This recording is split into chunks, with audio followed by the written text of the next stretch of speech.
ಯಾವಾಗಲೂ ಥರ ಬೆಳಿಗ್ಗೆನೇ ರಾಮ್ ಬೇಗ ಇದ್ದ ನೋಡಿದ್ರೆ ಅಷ್ಟೇ ಸೀತಾ ಇದು ರೆಡಿ ಆಗಿದ್ದಾಳೆ. ಅಷ್ಟೇ ಅಲ್ಲದೆ ಆಗಲೇ ತುಂಬ ಹೊತ್ತಿಂದ ಲ್ಯಾಪ್ಟಾಪ್ನಲ್ಲಿ ಕೆಲಸ ಮಾಡ್ತಿರೋ ಹಾಗೆ ಕಂಡ್ಲು. ರಾಮ್ ಎದ್ದು ಕೂತ್ಕೊಂಡ. ಅದನ್ನು ನೋಡಿ ಅವಳು ಗಡಿಬಿಡಿಯಿಂದ ಮುಂದೆ ಬಂದು, ಗುಡ್ ಮಾರ್ನಿಂಗ್, ಇವಾಗಲೇ ಕಾಫಿ ತರ್ತೀನಿ ಅಂತ ಹೊರಗೆ ಬಂದಳು. ರಾಮ್ಗೆ ಅನುಮಾನ ಬಂದು ಅವಳ ಟೇಬಲ್ ಹತ್ರ ಹೋಗಿ ಅವನು ನೋಡ್ದ. ಏನೋ ಲೆಕ್ಕಾಚಾರ ಮಾಡ್ತಿದ್ದಾಳೆ ಅಂತ ಗೊತ್ತಾಯಿತು.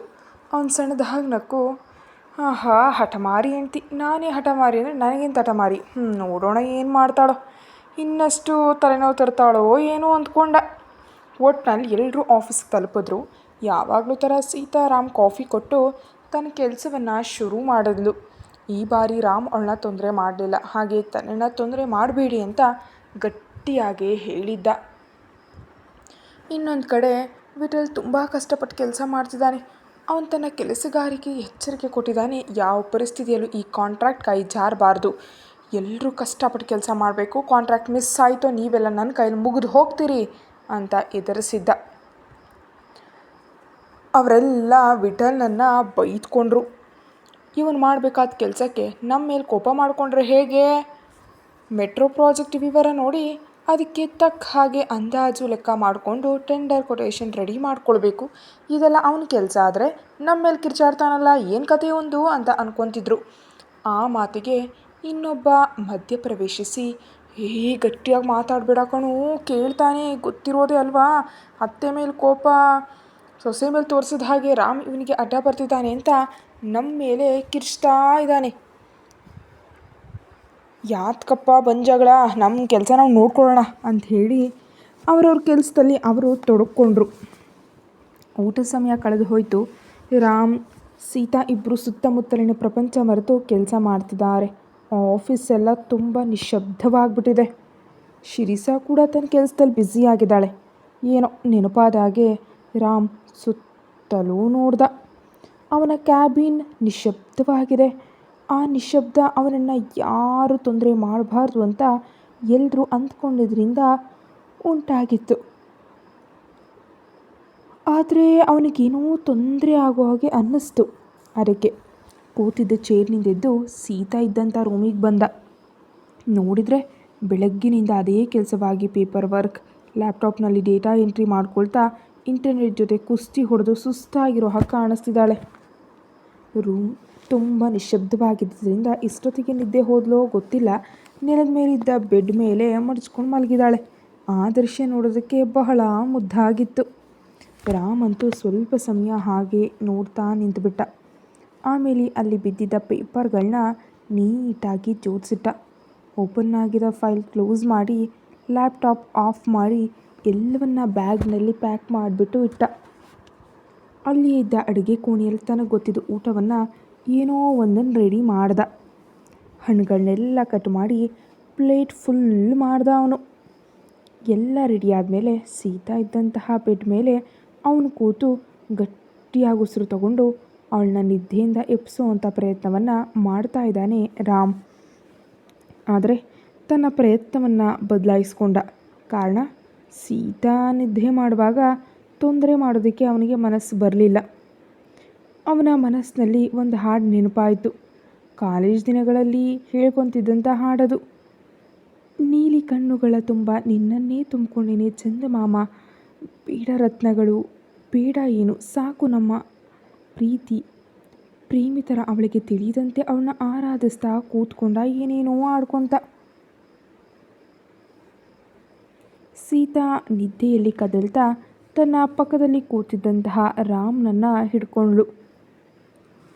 ಇನ್ನೇನಿದೆ, ಅವಳ ಮೇಲೆ ಅತಿಯಾದ ಇಷ್ಟ ಬೆಳೆಸ್ಕೊಂಡಿದ್ದಂತಹ ರಾಮ್ ಮಾಡ್ತಿದ್ದ ಕೆಲಸನೂ ಬಿಟ್ಟು ಅವಳನ್ನ ಮಡಿಲಿಗೆ ತೊಗೊಂಡ್ಬಿಟ್ಟ. ಸೀತಾ ಅವನ ಮಡಿಲಲ್ಲಿ ತುಂಬ ಹಾಯಾಗಿ ನಿದ್ದೆ ಮಾಡ್ತಾ ಇದ್ದಾಳೆ. ಆಗ ಅವನ ಮನಸ್ಸು ಮತ್ತೊಂದು ಹಾಡನ್ನು ಹಾಡ್ತು.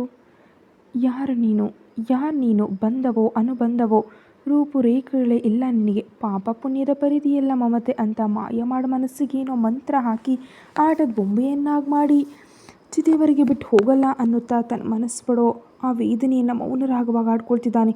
ಅವನನ್ನು ಅಷ್ಟೊಂದು ತೊಂದರೆ ಮಾಡ್ತಾ ಅವಳು ಮಾತ್ರ ತುಂಬ ಪ್ರಶಾಂತವಾಗಿ ನಿದ್ದೆ ಮಾಡ್ತಿದ್ದಾಳೆ. ಅಮ್ಮ ರಾವಳಿ, ಚಾನ್ಸ್ ಸಿಕ್ತು, ಹೀಗೆ ನೋಡು ಅಂತ ಒಂದು ಮ್ಯಾರೇಜ್ ಬ್ಯೂರೋ ಪ್ರೊಫೈಲ್ ತೋರಿಸ್ತಾ ಹೇಳ್ಕೊಂಡಲ್ಲ. ಅವಳು ಏನಿದು ಮಾವಯ್ಯ ಅಂತ ಬೇಸರದಿಂದ ನೋಡಿದ್ಲು. ಅಷ್ಟೇ ಶಾಕ್ ಆದ್ಲು.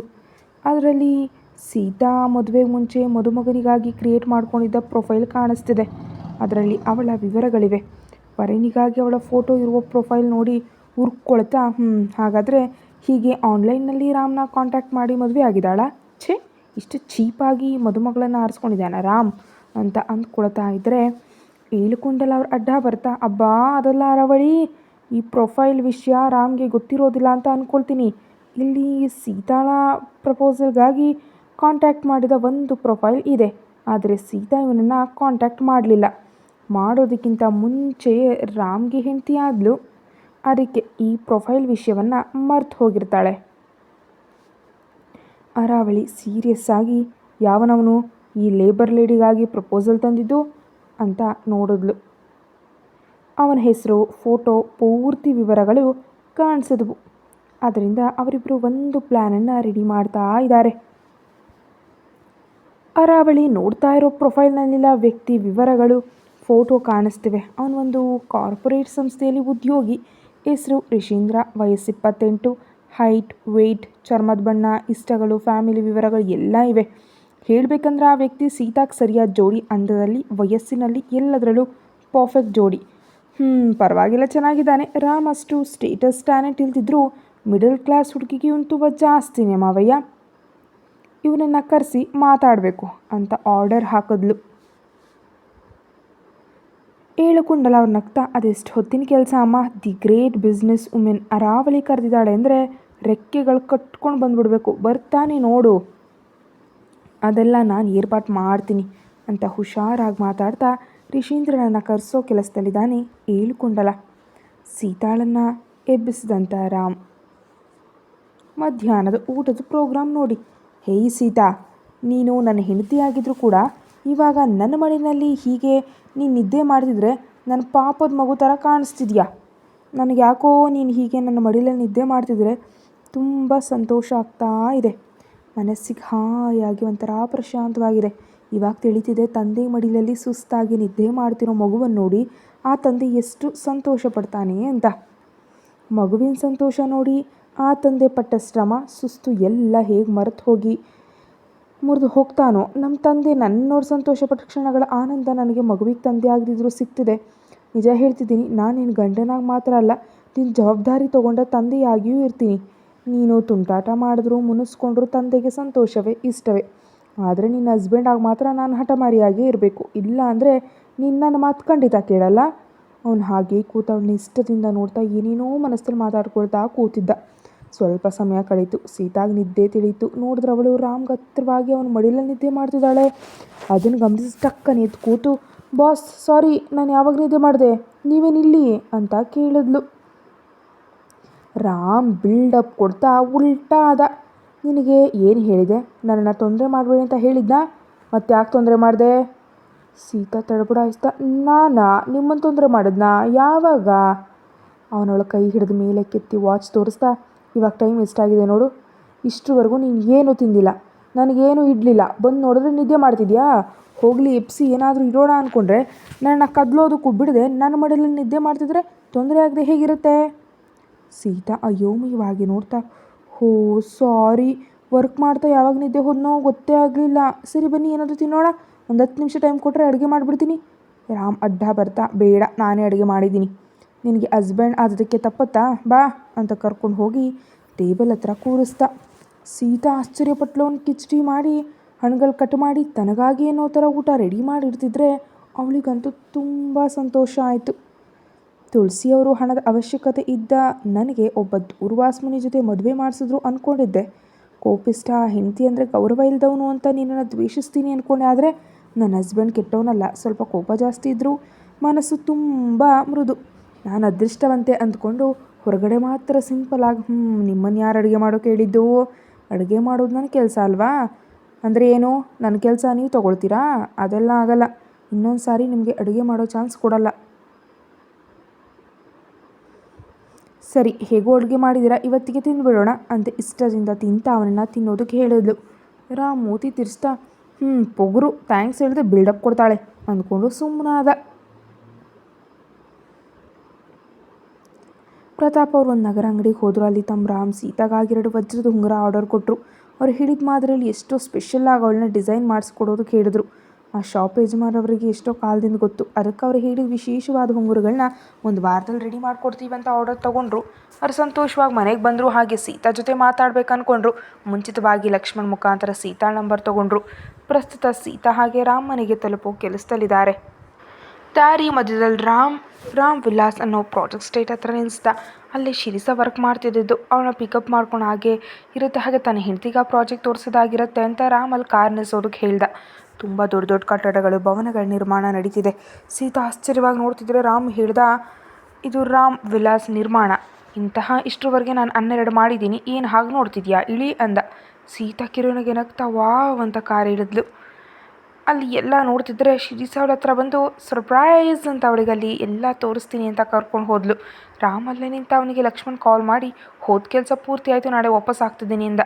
ರಾಮ್ ಸರಿ ಅಂತ ಹೇಳಿ ಫೋನ್ ಕಟ್ ಮಾಡ್ತಿದ್ರೆ ಲಕ್ಷ್ಮಣ್ ವಿಷಯ ಹೇಳ್ದ. ಪ್ರತಾಪ್ ಸರ್ ಅತ್ತಿಗೆ ನಂಬರ್ ಕೇಳಿದ್ರು, ನಾನು ಕೊಟ್ಟೆ ಅಂತ. ರಾಮ್ ಕಿರಿಕಿರಿ ಮಾಡ್ಕೊಳ್ತಾ ಇವ್ರಿಗಿನ್ನೇನು ಕೆಲಸ ಇಲ್ವಾ ಅಂತ ಬೇಸರ ಪಡ್ತಿದ್ರೆ ಆ ಕಡೆಯಿಂದ ಸೀತಾ ನಗ್ತಾ ಯಾರ ಜೊತೆ ಫೋನಲ್ಲಿ ಮಾತಾಡ್ತಾ ಇರೋದು ಕಾಣ್ತು. ಅವನಿಗೆ ಅರ್ಥ ಆಯಿತು ಆ ಫೋನ್ ಮಾಡಿದ್ದು ಪ್ರತಾಪ್ ಅಂಕಲ್ ಅಂತ. ಸೀತಾ ಫೋನ್ ಕಟ್ ಮಾಡಿ ರಾಮ್ ಮುಂದೆ ಬಂದಾಗ್ತಾ, ಬಾಸ್ ಪ್ರತಾಪ್ ಅಂಕಲ್ ಕಾಲ್ ಮಾಡಿದರು, ನಮ್ಮನ್ನು ರಾತ್ರಿ ಊಟಕ್ಕೆ ಕರೆದಿದ್ರು. ನಾನು ನಿಮ್ಮ ಅನುಮತಿ ಇಲ್ಲದೆ ಬರಲ್ಲ ಅಂತ ಹೇಳಿದೆ. ಅವರು ನಿಮ್ಮ ಜೊತೆ ಮಾತಾಡ್ತೀನಿ ಅಂತ ಹೇಳಿದರು ಅಂತ ಹೇಳಿ ಹೋಗೋಣವಾ, ಲೇಟ್ ಆಗ್ತದೆ ಅಂತ ಕೇಳಿದ್ಲು. ಸೀತಾ ಕಾರ್ ಹತ್ತಿದ್ರು. ರಾಮ್ ಕಾರ್ ಹತ್ತ ಸೀತಾ ಕಡೆ ಕೋಪದಿಂದ ನೋಡ್ತಾ, ಅಲ್ಲ ಯಾಕೆ ಹೇಳಿದೆ, ನಾನು ಡಿನ್ನರ್ಗೆ ಬರಲ್ಲ, ನಿನಗೆ ಇಷ್ಟ ಇಲ್ಲ ಅಂತ ಹೇಳಿದ್ರೆ ಸಾಕಾಗ್ತಿರ್ಲಿಲ್ವಾ ಅಂದ. ಅವಳು ಬೇಸರದಿಂದ ನೋಡಿ, ಇಲ್ಲ ನನ್ನಿಂದಾಗಲ್ಲ, ಅವ್ರು ಎಷ್ಟು ದೊಡ್ಡ ಮನುಷ್ಯ, ಅಷ್ಟೇ ಅಲ್ಲದೆ ನಂಗೆ ತಂದೆ ಥರ ಅಂತ ಅವರೇ ಹೇಳಿದ್ರು. ಮತ್ತು ಹೇಗೆ ನೋ ಅನ್ನೋದು, ಅದಕ್ಕೆ ನಿರ್ಧಾರ ನಿಮಗೆ ಬಿಟ್ಟೆ. ನಿಮ್ಗೆ ಓಕೆ ಆದರೆ ಹೋಗೋಣ, ಇಲ್ಲಾಂದ್ರೆ ಹೋಗೋದು ಬೇಡ ಅಂತ ಸಿಂಪಲ್ಲಾಗಿ ಹೇಳಿ ಅವನ್ನ ಇರುಕಿಸಿದ್ಲು. ರಾಮ್ ತಲೆ ಹಿಡ್ಕೊಂಡು, ನೀನೊಂದು ತಲೆನೋವು ನನಗೆ ಅಂತ ಮುಖ ತಿರುಗಿಸ್ಕೊಂಡು ಕೂತ. ಅವಳು ನಗ್ತಾ ಸುಮ್ಮನಾದ್ಲು.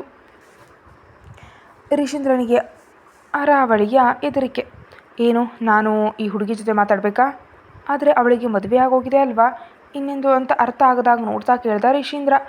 ಅರಾವಳಿ ಏಳುಕುಂಡಲ ಅವನ ಕಡೆ ಸೀರಿಯಸ್ ಆಗಿ ನೋಡ್ತಾ, ಈ ಪ್ರೊಫೈಲ್ನಲ್ಲಿ ಅವಳಿಗೆ ಮದುವೆ ಆದ ಹಾಗಿದೆಯಾ ಅಂತ ಕೇಳಿದ್ರು.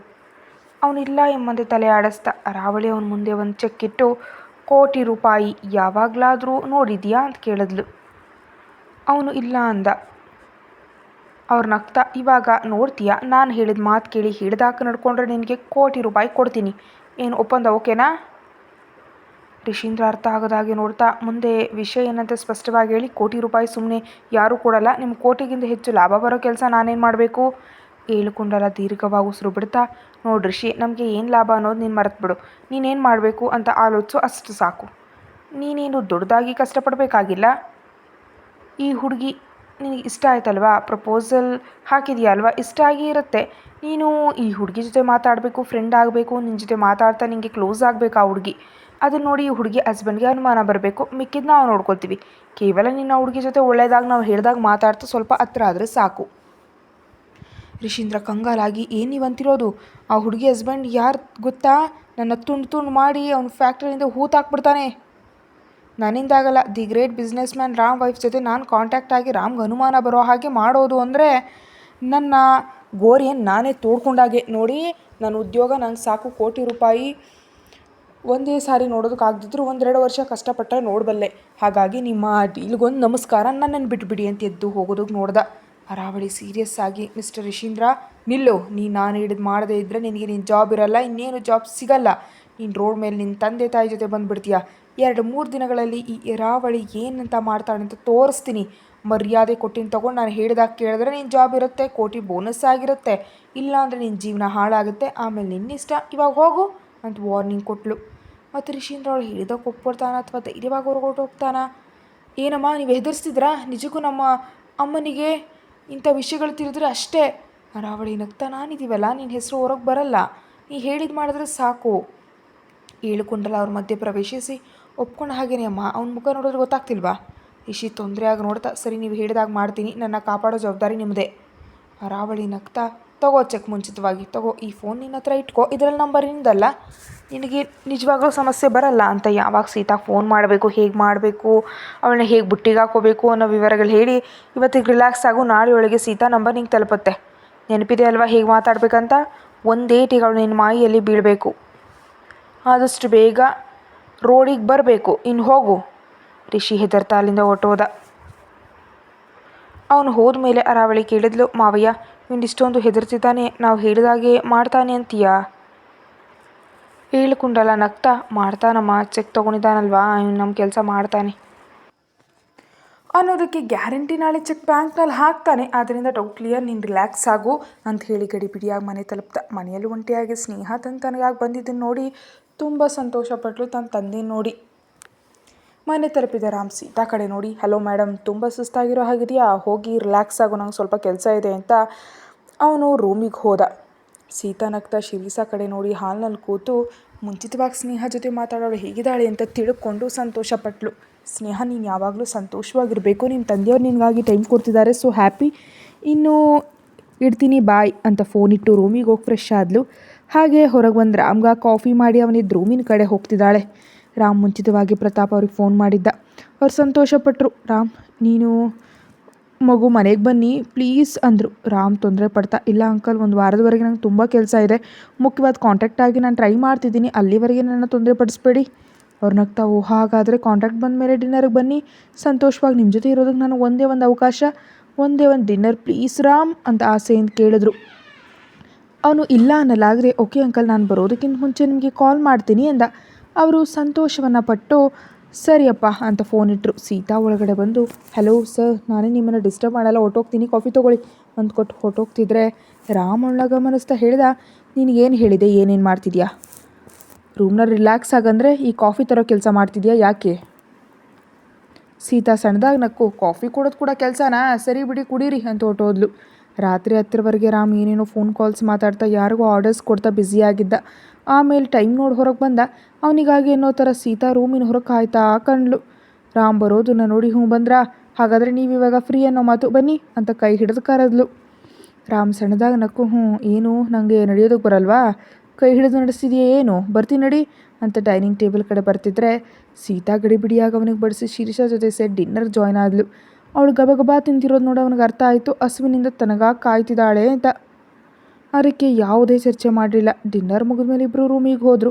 ಸೀತಾ ತನ್ನ ಬ್ಯಾಗ್ ಓಪನ್ ಮಾಡೋ ಪ್ರಯತ್ನ ಮಾಡ್ತಿದ್ರೆ ರಾಮ್ ಅವಳ ಕೈ ಹಿಡ್ಕೊಂಡು, ಹಲೋ ಮೇಡಮ್, ಏನು ಬ್ಯಾಗ್ ತೆಗಿತಿದ್ಯಾ, ಮಾಡಿದ್ದು ಸಾಕಿನ್ನು ಮಲಗು ಅಂತ ಆರ್ಡರ್ ಹಾಕ್ದ. ಸೀತಾ ಸಣ್ಣದ ನಕ್ಕು, ಅದೆಲ್ಲ ಒಂದು ಫೈಲ್ ನೋಡಬೇಕು, ಸ್ವಲ್ಪ ಟೈಮ್ ಅಷ್ಟೇ ಅಂತ ಏನೋ ಹೇಳೋದಕ್ಕೆ ನೋಡಿದ್ಲು. ರಾಮ್ ಅಡ್ಡ ಬರ್ತಾ, ಏನಿದ್ರು ಮಾರ್ನಿಂಗ್ ಇವಾಗಲ್ಲ, ಹೋಗಿ ಮಲಗು ಅಂತ ಆರ್ಡರ್ ಮಾಡ್ದ. ಸೀತಾ ಮುನಿಸಿನಿಂದ ನೋಡ್ತಾ, ಮತ್ತು ನೀವು ಇಷ್ಟುವರೆಗೆ ಕೆಲಸ ಮಾಡಿದ್ರಲ್ಲ, ನಾನು ಮಾಡಿದ್ರೆ ಏನಂತೆ ಅಂದ್ಲು. ಅವ್ನು ನಗ್ತಾ, ನನಗೆ 3000 ಜನ ಸ್ಟಾಫ್ ಇದ್ದಾರೆ, ಅವ್ರ ಜವಾಬ್ದಾರಿ ನಂದೇ ಅಲ್ವಾ, ಅಷ್ಟೊಂದು ಜನರನ್ನ ನೋಡಬೇಕಂದ್ರೆ ಹಗಲು ರಾತ್ರಿ ಅಂತ ಭೇದ ಇಲ್ಲದೆ ನಾನು ಕೆಲಸ ಮಾಡಬೇಕು, ನನ್ನ ವಿಷಯ ಬಿಡು, ತಾವು ಜಾಸ್ತಿ ಮಾಡಿದ್ರೆ ಮಲಗಿ. ಸೀತಾ ವಾದ ಮಾಡಲಿಲ್ಲ. ಸರಿ, ನೀವು ನಿದ್ದೆ ಮಾಡಿ ಅಂತ ಕೇಳಿದ್ಲು. ರಾಮ್ ಸೋಫಾದಲ್ಲಿ ಕೂತು, ಬರ್ತೀನಿ ನೀನು ಮಲಗು ಅಂತ ಹೇಳಿ ಫೋನ್ ನೋಡ್ತಾ ಇದ್ದ. ಸೀತಾ ಹೋಗಿ ಬೆಡ್ ಮೇಲೆ ಮಲಗಿ ಅವನನ್ನೇ ನೋಡ್ತಾ ನಿದ್ದೆಗೆ ಜಾರದ್ಲು. ರಾಮ್ ಅವಳನ್ನ ಗಮನಿಸ್ತಾ ಫೋನ್ನಲ್ಲಿ ಬಂದ ವಿಷಯ ನೋಡಿ ಸಣ್ಣದಾಗಿ ನಗ್ತಾ ಅಷ್ಟರಲ್ಲಿ ತುಂಬ ಕೋಪ ತಂದುಕೊಂಡ. ರಾಮ್ ಗಟ್ಟಿಯಾಗಿ ಉಸಿರು ತಗೊಂಡು ಬೆಡ್ ಮುಂದಕ್ಕೆ ಬಂದ. ನೋಡಿದ್ರೆ ಸೀತಾ ನಿದ್ದೆ ಮಾಡ್ತಿರೋ ಹಾಗೆ ಕಂಡ್ಲು. ಅವಳನ್ನ ಹಾಗೆ ಸೂಕ್ಷ್ಮವಾಗಿ ನೋಡ್ತಾ ನಿಂತ್ಕೊಂಡ ರಾಮ್. ಹಠಾತ್ತನೆ ಸೀತಾ ಕಣ್ಬಿಟ್ಟು ಅವನ ಕಡೆ ನೋಡಿ ಕೇಳಿದ್ಲು, ಇಷ್ಟು ರಾತ್ರಿ ಆಗಿದೆ, ನನಗಿಂತ ಜಾಸ್ತಿ ಶ್ರಮ ಒತ್ತಡ ಇರುತ್ತೆ ನಿಮಗೆ, ಬಂದು ಮಲಗ್ಬೋದಲ್ವಾ, ಯಾಕೆ ನೀವು ನಿಂತು ನೋಡ್ತಿದ್ದೀರಿ ಅಂತ. ರಾಮ್ ಬೆಚ್ಚಿಬಿದ್ದು, ಏಯ್ ತಲೆನೋವೇ, ನೀನು ನಿದ್ದೆ ಮಾಡಲಿಲ್ವಾ ಅಂದ. ಸೀತಾ ಅವನಿಗೆ ಅದೇ ಪ್ರಶ್ನೆ ಕೇಳಿದ್ಲು, ನೀವ್ಯಾಕೆ ಇನ್ನೂ ನಿದ್ದೆ ಮಾಡ್ತಿಲ್ಲ ಅಂತ. ರಾಮ್ ಕಿರಿಕಿರಿ ಮಾಡ್ಕೊಳ್ತಾ, ಯಾಕಂದರೆ ನನಗೆಷ್ಟು ಸಮಸ್ಯೆ ಇರುತ್ತೆ, ಎಲ್ಲವನ್ನು ಆಲೋಚಿಸಿದರೆ ನಿದ್ದೆ ಬರಲಿಲ್ಲ, ನಿಂಗೇನು ಸಮಸ್ಯೆ, ಮಲಗೋ ಅಂತ ಹೇಳಿದ್ನಲ್ಲ. ಸೀತಾ ಎದ್ದು ಕೂತ ಅವನ ಕಡೆ ನೋಡಿ ಏನೋ ಹೇಳಬೇಕು ಅಂದ್ಕೊಂಡ್ಲು. ರಾಮ್ ಸೂಕ್ಷ್ಮವಾಗಿ ನೋಡ್ತಾ, ಏನಾಯಿತು, ವಿಷಯ ಏನಂತ ಹೇಳು ಅಂದ. ಸೀತಾ ತೊಂದರೆ ಆಗಿ ನೋಡ್ತಾ, ನಾನು ಒಂದು ಹೇಳ್ತೀನಿ, ನೀವೇನೋ ಅನ್ನಬಾರ್ದು ಅಂತ ಹೇಳಿದ್ಲು. ರಾಮ್ ದೀರ್ಘವಾಗಿ ನಿಟ್ಟುಸಿರು ಬಿಡ್ತಾ, ಏನಂದ, ನಂಗೆ ಹಸುವಾಗ್ತಿದೆ, ಅದಕ್ಕೆ ನಿದ್ದೆ ಬರಲಿಲ್ಲ ಅಂದ್ಲು. ರಾಮ್ ವಿಚಿತ್ರವಾಗಿ ನೋಡ್ತಾ, ಏನು ಇವಾಗಷ್ಟು ತಿಂದಿಯಲ್ಲ ಅಂದ. ಅವಳು ತಲೆ ಆಡಿಸ್ತಾ, ಆದರೂ ಸರಿ, ಇನ್ನೂ ಹಸುವಾಗಿದೆ, ಸ್ವಲ್ಪ ಬಿಸಿ ಹಾಲು ಬೇಕು, ನಾನು ಹೋಗಿ ತೊಗೊಳ್ತೀನಿ, ನೀವು ಮಲಗಿ ಅಂತ ಬೆಡ್ ಇಳಿಯೋದಕ್ಕೆ ನೋಡಿದ್ಲು. ಅವ್ನು ಸಣ್ಣದಾಗಿ ತಿರ್ಚಿ, ಸರಿ ನಾನೇ ತರ್ತೀನಿರು, ನೀನು ಹೋಗಬೇಕಾಗಿಲ್ಲ, ಈ ನೆಪದಲ್ಲಿ ಮತ್ತೆ ಆಫೀಸ್ ಫೈಲ್ ಇಟ್ಕೊಳ್ತೀಯಾ ಅಂತ ಅವನೇ ಹೋಗಿ ಗ್ಲಾಸ್ ತುಂಬ ಹಾಲು ತಂದ. ಸೀತಾ ಅವುಗಳನ್ನ ಈಸ್ಕೊಳ್ತೆ ಹಾಗೇ ನೋಡಿದ್ಲು. ಏನು ಹಾಗೆ ನೋಡ್ತಿದ್ಯಾ, ಹ್ಞೂ ತೊಗೊಂಡು ಕುಡಿ ಅಂದ. ಇಲ್ಲ, ನೀವು ತುಂಬ ಜಾಸ್ತಿ ತಂದಿದ್ದೀರಿ, ಇಷ್ಟೊಂದು ನಾನು ಕುಡಿಯೋಕ್ಕಾಗಲ್ಲ, ಬಿಟ್ಬಿಟ್ರೆ ವೇಸ್ಟ್ ಆಗುತ್ತೆ, ನೀವು ಅರ್ಧ ಕುಡಿದು ನಾನು ಕೊಡಿ. ಅವನು ಬೇಸರದಿಂದ ನೋಡಿ, ನಾನು ಹಾಲು ಕುಡಿದಿದ್ದೀನಿ, ನನಗಿಷ್ಟ ಇಲ್ಲ. ಹ್ಞೂ ಕುಡಿದ್ರೆ ಏನಂತ ಈಗ, ಆಮೇಲೆ ಒಟ್ಟು ನಾನೇ ಕುಡಿತೀನಿ, ಪ್ಲೀಸ್ ಕುಡೀರಿ ಅಂದ್ಲು. ರಾಮ್ ರೇಗಾಡ್ತಾ, ಅರ್ಧ ರಾತ್ರಿ ಏನೇ ನೀನು ಗೋಳು, ನಾನು ಹಾಲು ಕುಡಿಯಲ್ಲ ಅಂತ ಹೇಳಿದ್ರು ಕೇಳಲ್ವಾ, ಸರಿ ಬಿಡು ಅಂತ ಸ್ವಲ್ಪ ಕುಡ್ದ. ಸೀತಾ, ಇನ್ನೂ ಜಾಸ್ತಿ ಇದೆ, ಇನ್ನೊಂಚೂರು ಕುಡಿದು ಕೊಡಿ ಅಂತ ಅರ್ಧಕ್ಕಿಂತ ಜಾಸ್ತಿ ಕುಡಿಸಿ, ಹ್ಞೂ ಕೊಡಿ ಅಂತ ಅದನ್ನ ಈಸ್ಕೊಂಡು ಅವನ ಕಡೆ ನೋಡಿ ಗಟ್ಟಿಯಾಗಿ ನಗ್ತಾ, ಈ ಹಾಲು ನನಗಾಗಲ್ಲ ನಿಮಗಾಗಿ, ಇವಾಗ ನೋಡಿ ನಿಮ್ಗೆ ಒಳ್ಳೆ ನಿದ್ದೆ ಬರುತ್ತೆ, ಹ್ಞೂ ಮಲಗಿ ಅಂತ ಉಳಿದ ಹಾಲು ಕುಡಿದು ಬರೋಕ್ಕೊಂಡ್ಳು. ರಾಮ್ ಸೀರಿಯಸ್ ಆಗಿ, ಏಯ್ ನಿನ್ನ ಅಂತ ಕೋಪ ತೋರಿಸ್ತಾ ಬೆಡ್ ಮೇಲೆ ಪಕ್ಕಕ್ಕೆ ತಿರುಗಿ ಮಲಗಿ ಸೆಡ್ದಾಗಿ ನಕ್ಕೊಂಡ. ಸೀತಾ ಹೇಳಿದಾಗ ಒಳ್ಳೆ ನಿದ್ದೆ ಹತ್ತಿತು. ಅವಳು ಕೂಡ ತುಂಬ ಹಾಯಾಗಿ ನಿದ್ದೆ ಮಾಡ್ತಿದ್ದಾಳೆ. ಏನಯ್ಯ ನಿನ್ನ ಜಗಳ, ಈ 2 ಡೈಮಂಡ್ಸ್ ತುಂಬ ಮೌಲ್ಯಯುತವಾದವು, ಪ್ರತಾಪ್ ಅವರ ಆರ್ಡರ್ಗಾಗಿ ತರಿಸಿದ್ರೆ ಬೇಡ ಅಂತಿಲ್ಲ, ಏನು ಕತೆ, ಇವಾಗ ಇವು ಬೇಡ ಅಂದರೆ ನನಗೆ ನಷ್ಟ ಬರುತ್ತೆ ಅಂತ ಕಿರಿಕಿರಿ ಮಾಡ್ಕೊಳ್ತಿದ್ದಾನು ಒಬ್ಬ ವ್ಯಾಪಾರಿ ಸಂಜೀವ್. ಅವನ ಸ್ನೇಹಿತ ಮಾತಾಡ್ತಾ, ನಷ್ಟ ಬಂದರೂ ಪರವಾಗಿಲ್ಲ ಸಂಜೀವ್, ಈ ಡೈಮ್ನಲ್ಲಿ ಒಂದರಲ್ಲಿ ಕಾಲಸರ್ಪ ಆಕೃತಿ ಇದೆ, ಈ ಮೈಕ್ರೋಸ್ಕೋಪ್ನಲ್ಲಿ ನೋಡು ಅಂತಿದ್ದ. ಹೆಣ್ಣು ಸಂಜೀವ್ ಬೇಸರದಿಂದ, ವಜ್ರದಲ್ಲಿ ಹಾವಿರೋದೇನು ಅಂದ. ಆ ವ್ಯಕ್ತಿ ಬಲವಂತವಾಗಿ ತೋರಿಸ್ತಾ, ನೋಡು ಒಂದು ಸಾರಿ ಎಂದ. ಸಂಜೀವ್ ನೋಡ್ದ, ಯಾವುದೋ ಇಳೆ ಥರ ಎಂತೂ ಸೂಕ್ಷ್ಮವಾಗಿದೆ, ಅದು ಸರ್ಪ ಅಂತ ಭಾವಿಸ್ತಿರೋ ಫ್ರೆಂಡ್ ಕಡೆ ನೋಡಿ ಸಣ್ಣದಾಗಿ ನಕ್ಕು, ಏನೋ ನೀನಿದು ಡೈಮಂಡ್, ಅದರಲ್ಲಿ ಯಾವುದೋ ಸಣ್ಣ ಗೀಳು ಮೈಕ್ರೋಸ್ಕೋಪ್ನಲ್ಲಿ ನೋಡಿದ್ರೇ ಸ್ಪಷ್ಟವಾಗಿಲ್ಲ, ಇದರಲ್ಲಿ ಏನಿದೆ ನೀನೇನು ಹೇಳಬೇಡ ಅಂತಿದ್ರೆ ಸುಲಭವಾಗಿ ತೊಗೊಳ್ತಿದೆಯಾ ಏನು, ಈ ಡೈಮಂಡ್ ಇಟ್ಕೊಂಡ್ರೆ ಗ್ರಹಗಳ ಸ್ಥಿತಿ ಉಲ್ಟಾಗುತ್ತೆ, ಕಾರಣ ಇಲ್ಲದ ಪ್ರಮಾಣ ಇರುತ್ತೆ, ಎಷ್ಟು ಬಲವಂತ ಆದರೂ ಜ್ಯೋತಿಷ್ಯ ನಂಬಬೇಕು, ಇಲ್ಲ ಅಂದರೆ ಆಪತ್ತು ತಪ್ಪಲ್ಲ, ಹೊಸದಾಗಿ ಮದುವೆ ಆದ ಜೋಡಿ ಅಂತಿದೆಯಲ್ಲ, ಈ ಡೈಮಂಡ್ ಬೇಡ, ಅವ್ನ ಮಾತುಗಳು ಲೆಕ್ಕಿಸ್ತೆ, ಅದೇನಲ್ಲ, ನೀನು ಪಂಚಾಂಗ ಬಿಟ್ಬಿಡು. ಇಯರಿಂಗ್ ಇಟ್ಕೊಳ್ಳೋದು ಯಾರೋ ಗೊತ್ತಾ, ರಾಮ್ ಅಥವಾ ಅವನ ಹೆಂಡತಿ, ಅವರಿಗೇನೂ ಆಗಲ್ಲ, ಇದು ಮಾರಾಟ ಆಗದಿದ್ರೆ ನನಗಾಗತ್ತೆ ನಷ್ಟ ಅಂತ ಗಟ್ಟಿಯಾಗಿ ಮಾತಾಡ್ತಿದ್ರೆ ಆ ವ್ಯಕ್ತಿ ಬೇಸರ ಪಡ್ತಾ, ಸರಿ ನೀ ಇಷ್ಟ ಆದರೆ ಒಂದು ಮಾತು, ಈ ಜೋಡಿ ಆದಷ್ಟು ಬೇಗ ರಾಮೇಶ್ವರಕ್ಕೆ ಹೋಗಿ ಸಮುದ್ರ ಸ್ನಾನ ಮಾಡಿ ಶಿವದರ್ಶನ ಮಾಡ್ಕೊಂಡು ಅಲ್ಲಿ ಅಭಿಷೇಕ ಮಾಡಿಸಿದ್ರೆ ದೋಷ ಸ್ವಲ್ಪ ನಿವಾರಣೆ ಆಗುತ್ತೆ, ಅದನ್ನಾದರೂ ಹೇಳವ್ರಿಗೆ. ಸಂಜೀವನ ಮಾತುಗಳು ತಳ್ಳಿ ಹಾಕ್ತಾ, ಸರಿ ನೋಡೋಣ, ನೀ ಏನು ಚರ್ಚೆ ಮಾಡಬೇಡ, ಯಾರ ಹತ್ರವೂ ಹೇಳಬೇಡ ಅಂತ ಕೇಳ್ದ. ಆ ಕಡೆ ವ್ಯಕ್ತಿ ಸರಿ ಅಂತ ಹೊರಟೋದ, ಆದರೆ ಮನಸ್ಸಿನಲ್ಲಿ ಹೆದರ್ತ್ಲೇ ಇದ್ದ. ಉಂಗುರಗಳು ರೆಡಿ ಆಗ್ತಿವೆ. ರಾಮ್, ಸೀತಾ ಇಬ್ಬರಲ್ಲಿ ಯಾರೋ ಒಬ್ಬರು ಆ ಉಂಗುರ ಧರಿಸೋದು ಕಾಯಂ.